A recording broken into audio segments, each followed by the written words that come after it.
seen one of the items on my list, a mysterious beverage called Mauby, in a couple of stalls at the Marigot Market. And after asking around, discovered that a well-known brand is made just on the other side of the mountain in Zagersgut.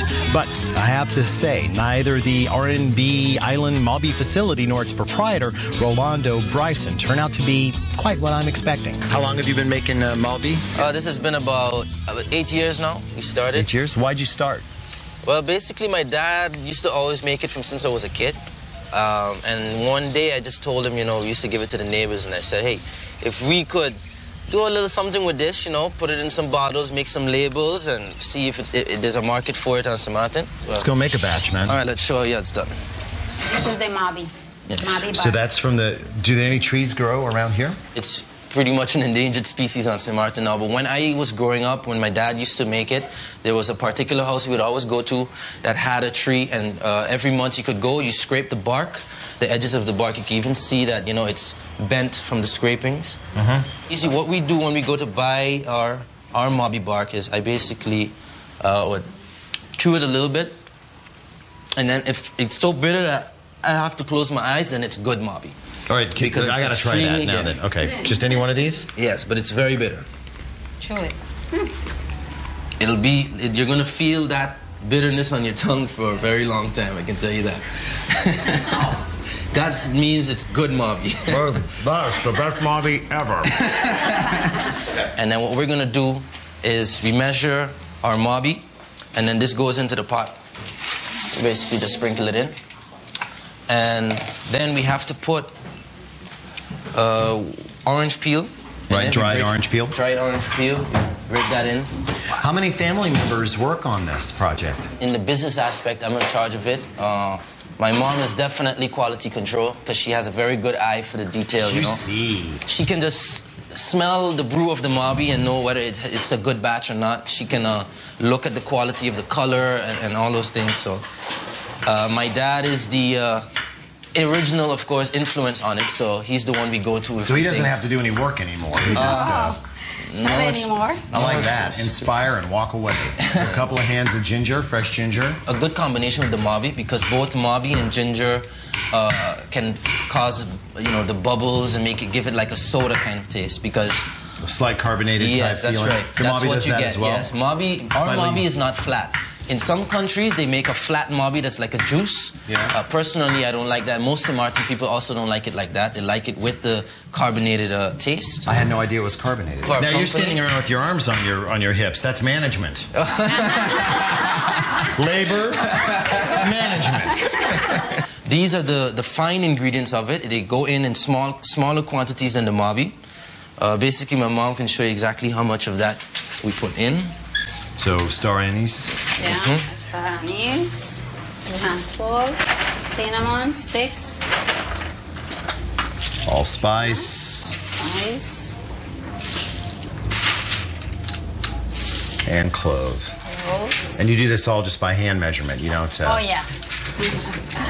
I would have to use a measuring cup or something like that. But your mom knows it by heart. Yeah. Your management. Yeah, we just know you can talk about it. Good job, Mom.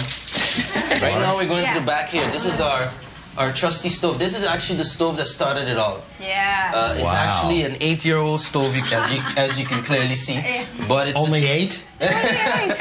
It's very. I thought 80. It's definitely trusty, and this is the stove that always does it for us. Well, here's how the process goes.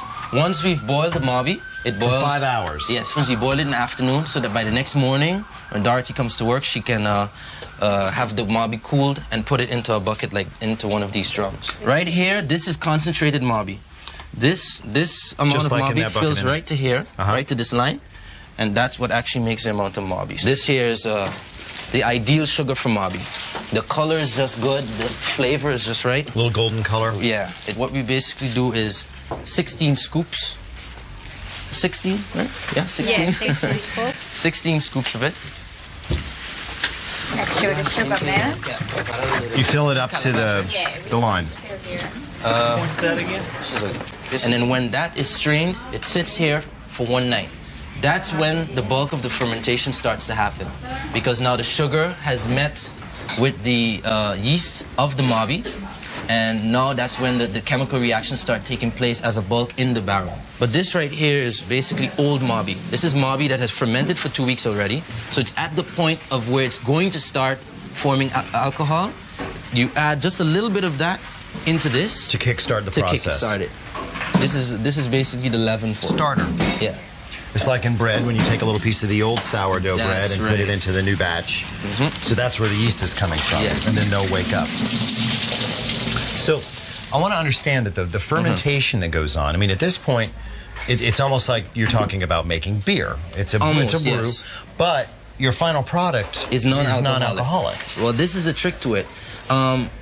Beer can also be non-alcoholic within the first 2 weeks. But what they do is they give it time to ferment in most cases. That's why, like, it depends on the yeast. Now, the Mauby is a very, very slow fermenter. In order to get alcohol from it, you need to leave it ferment for at least 4 weeks. So does this mean I could take this home and then put it in glass containers, cap it, and make it alcoholic? If you let it, actually, there's been people who have let Mauby in their fridge for a very long time, and then when they drank it like 3 weeks later, they realized, but this has a bit of a different taste. It tastes more like a beer. Cheers. Enjoy your Mauby. Be careful later on. Mauby with love. Aphrodisiac. At the time, my grandmother had a restaurant on Back Street, which is where all the buses pass. So what we would do is just sell it to the bus drivers as they pass. And right there, we started to realize that, you know, they would come back and back and back, and started maybe 20 bottles a day, then 50 bottles a day.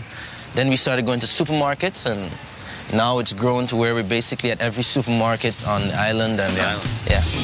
Next up on the feasting itinerary, Johnny Cakes, ribs, lobster conchs, rice and peas, and a lengthy lecture on Lolo Lovin'.